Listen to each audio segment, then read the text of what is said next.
Hey there mga my loves! Gemini, thank you so much for always being here with me in this channel, babe. So, before we start your reading, remind this muna as Gemini na hindi po ito for everybody.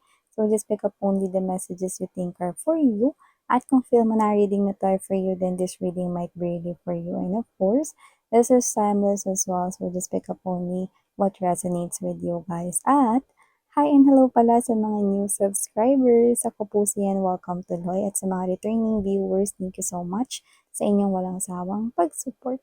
So wala tayo ditong gender, babae, lalaki, LGBT, lahat kayo welcome. Pwede niyo pong i-flip yung roles if you want since this is general reading. And at the end of the day, you always have your free will with you na free nyo rin namang gamitin anytime, anywhere. So, let's go ahead and check these messages here for you, Gemini. Let's check your energy.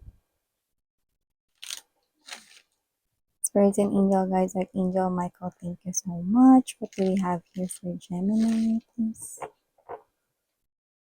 What do we have here for Gemini? Messages for Gemini, please. Gemini.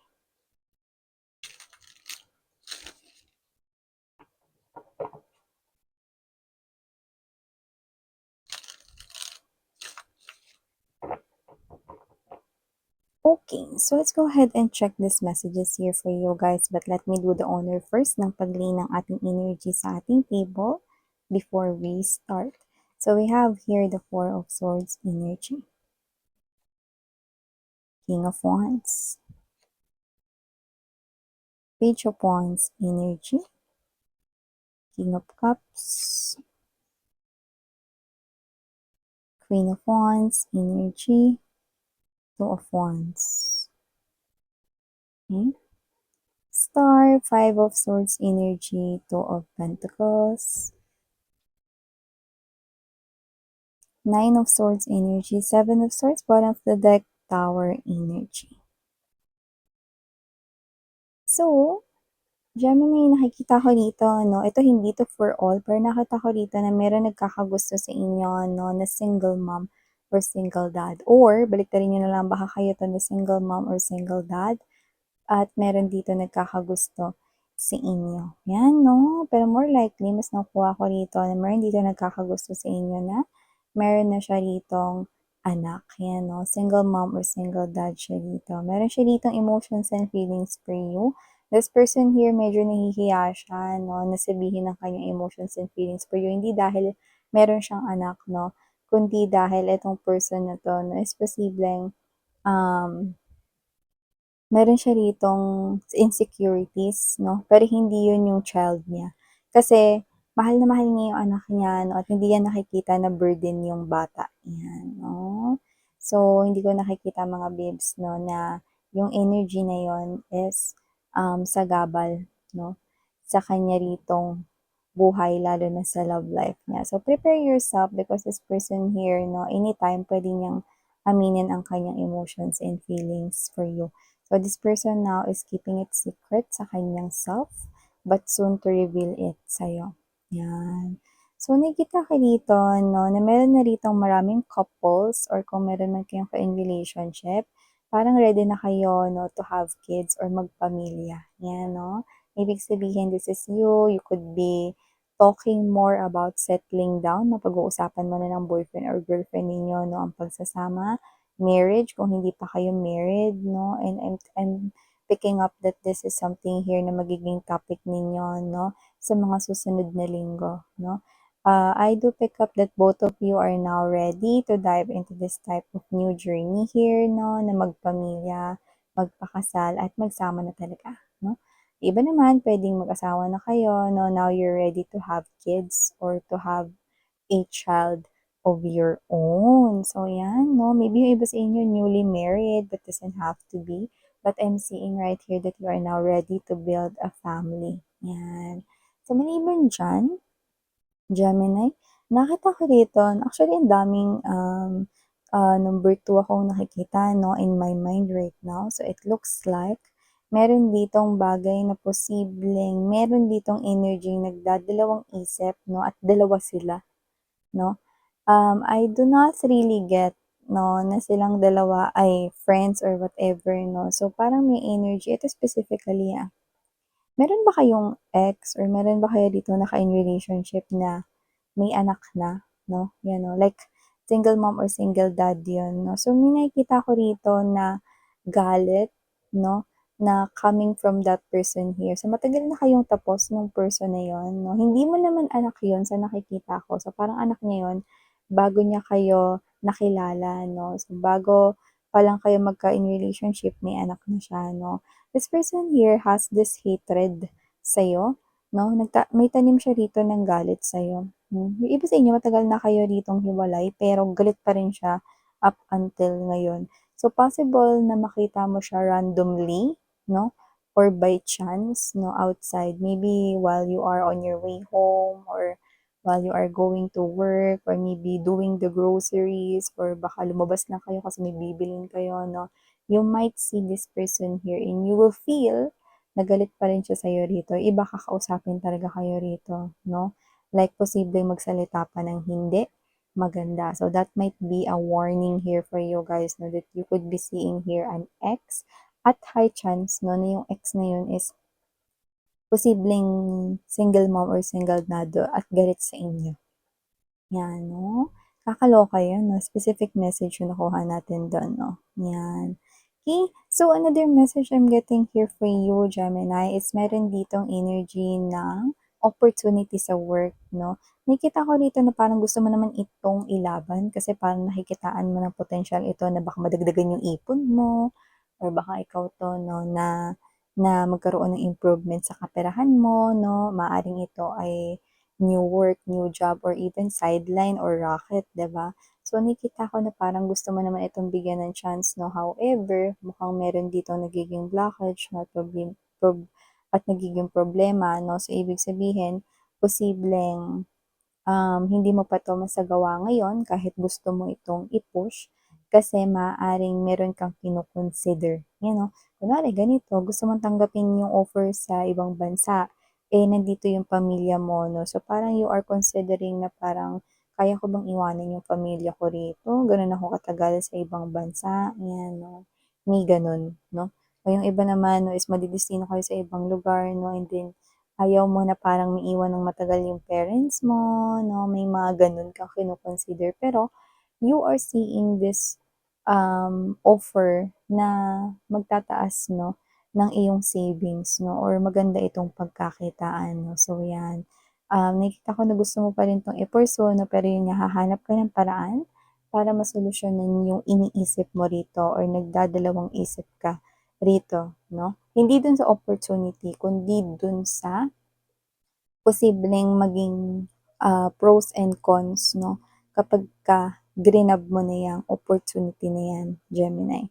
Pero more likely nakikita kong iga-grab mo 'yan 'no, kasi para rin naman 'yan sa loved ones mo. However, this is you 'no, kaya nagkakaroon ng stagnation or temporary pause kasi iniisip mo, "Anong gagawin ko? Sinong pag-iiwanan ko ng parents ko?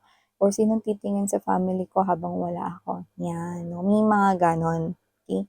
So, maliban diyan, Gemini, nakita rin ako dito 'no ng eto Mercury retrograde kasi mga babes 'no. So, nakikita ko rito na meron ditong ex mo 'no na binetray ka at pinagpalit ka sa iba. More likely yung betrayal na ginawa niya sa inyo is pinagpalit kayo sa third party na person in the past.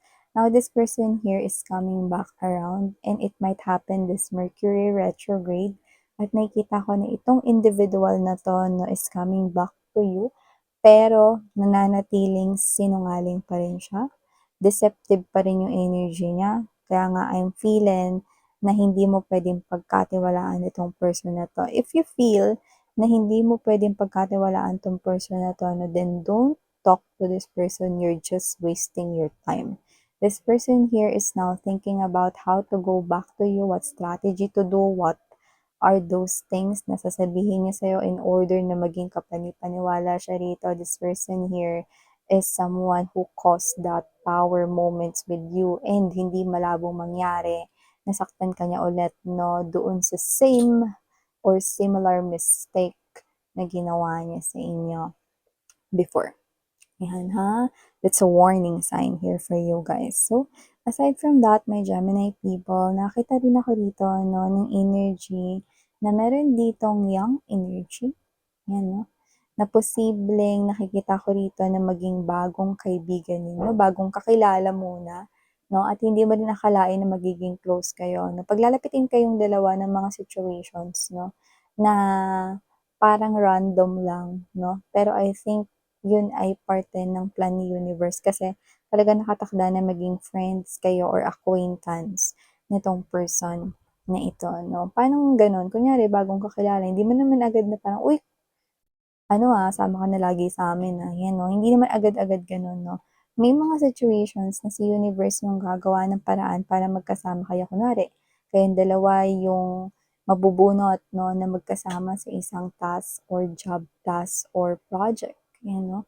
So, gano'n ko nakikita 'to 'no, sa school man 'yan, baka may mga students dito 'no, or, sa ano man 'yan, sa work 'no. So, nakikita kong partnerin kayo and from those situations mabi-build ang friendship. Yan 'no. Friendship lang miss yan. Yeah, friendship lang 'no. This will be someone here na magiging bagong kaibigan mo 'no. Tsaka mga babes 'no, nilalang lang yan 'no, kasi nakikita ko rito na kapag naging close na kayo 'no, hindi niyo rin kayang isipin na makikipagrelasyon kayo sa kanya 'no. Like, kayo pa nga ito na magsasabi ng, "No way." Friends lang talaga kami niyan, 'no, may gano'n, 'no. So, yeah. Aside from that, Gemini, nakita rin ako rito, 'no, na posibleng kausapin ka ng person na posibleng may pera or may authority or baka boss mo ito, someone na may high honor, 'no, baka may posisyon ito, 'no. So, nakikita ko rito na itong person na 'to, 'no, is bibigyan ka rito ng breakthrough, 'yan, 'no. Ba yung breakthrough na 'yan, miss 'yan. Posibleng bigyan ka niya rito ng task or gagawin at nakikita ko na bibigyan mo ito ng effort. Hindi dahil iisipin mo kasi baka bigyan ako ni boss, dagdagan ako ni boss, no?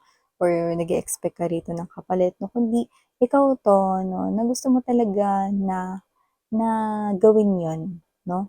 Nag-e-enjoy ka sa trabaho mo or nag-e-enjoy ka 'no, sa kung ano yung ipapagawa niyang task sa'yo 'no. Kumbaga parang you're not asking for anything in return, but this high honor na man or may authority naman, boss mo man ito 'no, or someone here na mas mataas yung posisyon sa'yo, this guy over here or this woman 'no, is nakikitaan ka na niya rito ng potential. That's why hindi ka niya nile-let go. Okay, paanong gano'n? Yung iba kasi sa inyo siguro nung nagkaroon ng pandemic 'no, nagtanggalan 'no, at hindi ka natanggal, okay? Kasi naniwala siya sa potential mo, that you will be an asset or someone here na magko-contribute sa company, okay? If it is a company or even if it is a business right here. Now, it's your time to shine 'no, kailangan mag-escalate or, mag-ascend ka na 'no, mag-step ka na ng 1 foot up sa stairs 'no, ng success na ibig sabihin i-grab mo 'tong opportunity na 'to, do your best, put your best effort 'no, at 'pag naging successful 'yan, nakikita ko rito na inoobserbahan ka lang niya, baka 'yan ay isang test 'no, at dito bibigyan ka niya 'no ng higit pa sa incentives or bagay na inaasahan mo. Might be an increase in your income or salary or might be mas malaki pa dun. Yan 'no. So maliban diyan mga babes, nakikita ko rin dito na meron kayong madi-discover na inner talent, taray, or inner skills 'no. Kaya ito na siguro 'no, hindi niyo alam na magaling pala kayo kumanta, mic test. Check, mic, 1, 2, mic, yung mga gano'n 'no. Akala mo mga babes 'no, na ganyan-ganyan lang yung boses mo 'no, maaaring ma-discover mo na maganda pala yung boses mo at puwede ka pala mga babes 'no, na ma-enhance dun, practice-practice lang 'no, at may igaganda pa yan. Yung iba naman 'no, yung inner talent has something to do with yung biglaan na parang, oops, nasira yung gamit mo sa bahay, eh, kailangan mo yung gawin, walang available na gagawa 'no. Yan, so madi-discover mo na, "Ay kaya ko pala 'tong i-fix 'no, kahit hindi mo tawagin yung maintenance, ay ang galing ko pala dito." Yan 'no, may madi-discover kang talent dito na either pagkakitaan mo or either maging kapaki-pakinabang sa'yo 'yan 'no. Kasi kung kaya mong ayusin 'yun at nagawa mong ayusin 'no, kaya mo na ulit na gawin na ayusin 'yun kapag nangyari pa ulit na masira yung bagay na 'yun o kahit ano 'yan 'no. Baka yung gripo ninyo 'no, yung tubo 'no, o kaya may maintenance diyan 'no, pagpapalit ng bumbilya at kung ano-ano pa 'no. 'Yan. So, maliban diyan sa pag-discover mo ng inner talent mo, Gemini, nakita rin ako rito 'no, ng sa wakas magkakaroon ka na rin 'no ng kumpleto at mahaba-habang tulog, hindi dahil malapit ng mag-weekends. Kundi nakikita ko rito 'no, na parang tapos na 'no, yung parang hectic schedule mo 'no, sa work or sa school 'no. Nakikita ko rito na makakatulog ka na rin 'no, ng kumpleto at mahaba-haba 'no. So, yung iba kasi sa inyo parang masakit sa ulo 'no, parang ilang araw na rin kayong puyat 'no. Not because nagpupuyat kayo 'no, but because pagod kayo, because of school, because you're studying, or because of your work, 'yan 'no. So, nakikita ko rito na makakabawi-bawi kayo ng tulog at pahinga, 'yan 'no. Oras na ulit na para maging energetic kayo, 'yan 'no. Sa iba rito 'no, dahil tapos na yung lahat ng mga pending ninyong dapat gawin, yung mga works ninyo 'no, it's time for you to relax 'no. Yung iba nakikita ko rito 'no, nakakain kayo ng favorite food ninyo or, excuse me, bibili kayo rito ng inyong favorite drinks, favorite food 'no, or even baka bilhan niyo pa yung sarili niyo ng bagong damit 'no, or bagong shoes 'no, parang token of appreciation sa sarili ninyo na na, "Wow, tapos na ako sa ginawa kong work, parang job well done ito kaya bibili ako ng bagay na gusto ko. Treat ko 'to sa sarili ko." Pagkain man 'yan, damit man 'yan, sapatos, okey? So, parang something that will motivate you 'no, and inspire you more. And nakikita ko dito mga babes 'no, na medyo ingat-ingat lang 'no, kasi posibleng malaglagan kayo rito ng pera or importanteng gamit na nilagay niyo sa bulsa niyo 'no. So, hindi ko nakikitang panyo lang yung malalaglag 'no. So, either malaglag yung pera ninyo sa bulsa ninyo or meron kayong nilagay na necklace or bracelet or ring na importante sa inyo with sentimental value 'no.